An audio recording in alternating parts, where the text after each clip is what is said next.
Hola, bienvenidos, benvenuti. Welcome to the Music Polyglot channel. Today, we're going to have a look at Freazy by Joff Oddie. But if you, my friend, if you are a professional player or a very advanced guitarist, that was all you needed to know. So don't forget to click on the like button, subscribe to the channel. If you want tabs, there's a link in the description and you can go get them, tiger. For the rest of us, we'll break everything down and I'll show you a couple of extra things that you might want to incorporate if you're playing this song on your own. Okay, so this song is actually very, very simple for Joff Oddie's standard. There's only one riff. Let me play it for you once so that you can hear what's going on. 1, 2, 3, 4.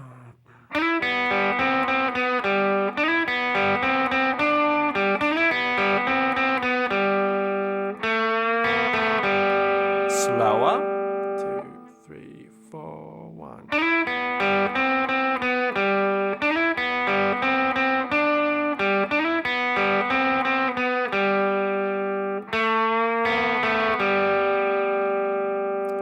Alright, so how does this go?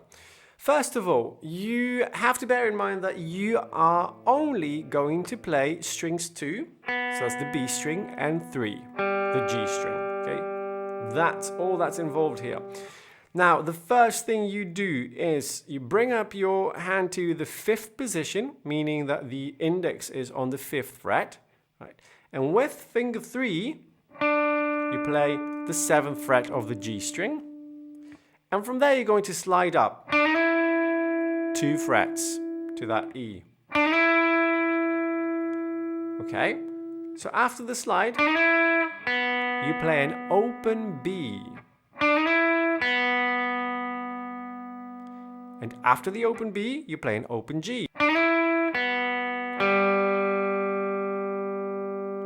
Great. As you play those open strings, bring your hand back down to the 5th fret. And then with the index, you play the G string. Twice, then down a fret, once, and then open. Okay, so far then, slide, open B, open G, G string on the 5th fret, twice, down a fret, open G. Cool. Practice that a few times until you have the hang of it. And then we can move on to the second part, which will be...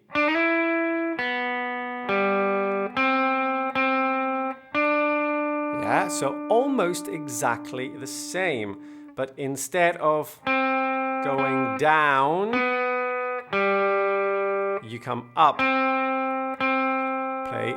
You come up 2 frets to the 7th fret on the G string and you play that once. So that second time would be slide, open B, open G, G string on the 5th fret twice, and then with finger 3, 2 frets further up, fret 7, G string, once.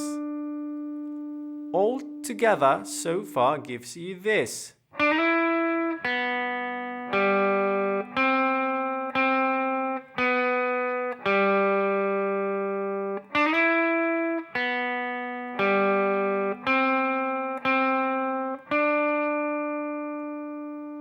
Great. The third time is exactly the same as the first. And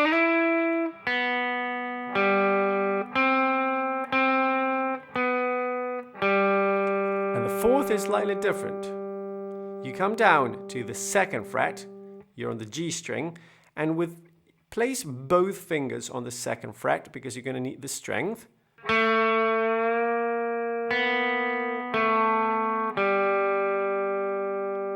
So what are you doing?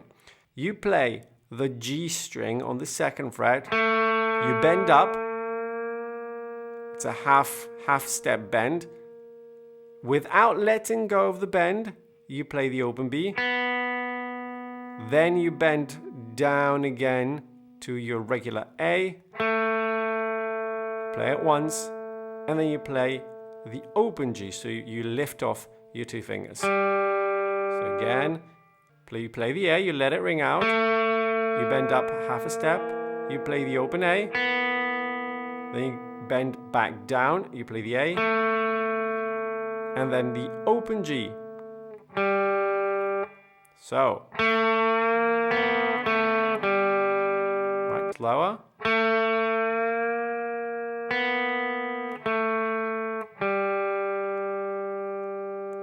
Cool, so that is everything. Now, that's all there is to the guitar part on the recorded version. On live performances though, what happens to that guitar on the second verse is that she starts adding power chords and playing simple power chords from the second verse. On the first chorus there's nothing, and on the second verse she just plays the power chords. 1 bar of G, power chord, 1 bar of F, 2 bars of C.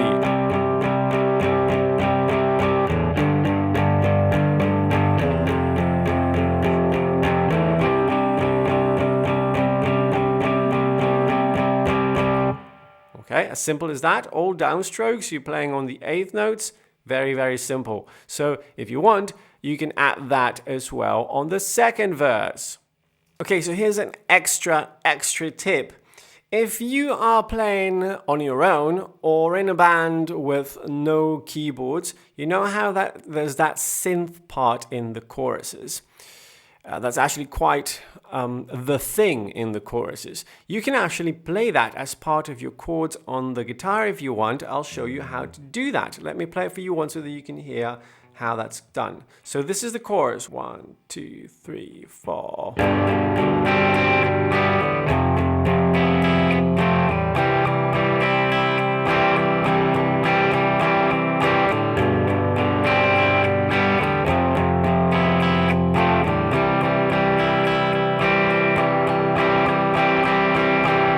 Okay, so what's happening there is actually very, very simple. We're playing the 3 chords in the chorus, which are the same thing, the same chords as in the verse. You can get the tab from my Patreon page if you want. So we're playing a G, but we're going to play it with fingers 2 and 3, like that. And we're not really going to worry about the high note. We're not going to be playing that. So just fingers 2 and 3. And you strum mainly the bottom 3 strings. And to get that, which is the synth line, you add the index on the 1st fret of the B string. And then you shift your strumming from the low strings to the 2nd and 3rd. Then you move on to an F, same idea, first the bass, the low region, the low strings. And here you open up your barre to get an open E. And then you close it again because you want to get that C on the 2nd string on the 1st fret.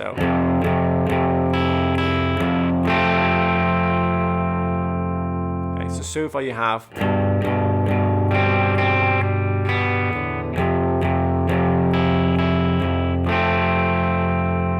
then you go to a C, same idea, first the low strings, then the high E, to finish on the B string. So what you have to bear in mind here is that you are actually being very precise with your picking, right? You want to stop on the right string. Sometimes you want to get 1 or 2 strings only, so it really does require a lot of precision on your picking. But if you are going to be playing this on your own or in a band without a keyboard, it's perhaps worth spending some time getting this because it would really add this thing that's actually quite characteristic of the song. There you go. So there we have it. I hope you found this video useful. If you did, subscribe to the channel, click on that like button, and also click on the bell icon so that YouTube notifies you when a new video comes up. If you are after tabs or sheet music, all of that and a lot more is available to all my Patreons on my Patreon page, to which I'll leave a link in the description below. If you would like a one-on-one video call lesson on this tune, you can contact me through my website, to which I'll leave a link in the description below, and it'll be completely free. Thank you for staying till the end, and I'll see you next time. Hasta la próxima, arrivederci. Au revoir.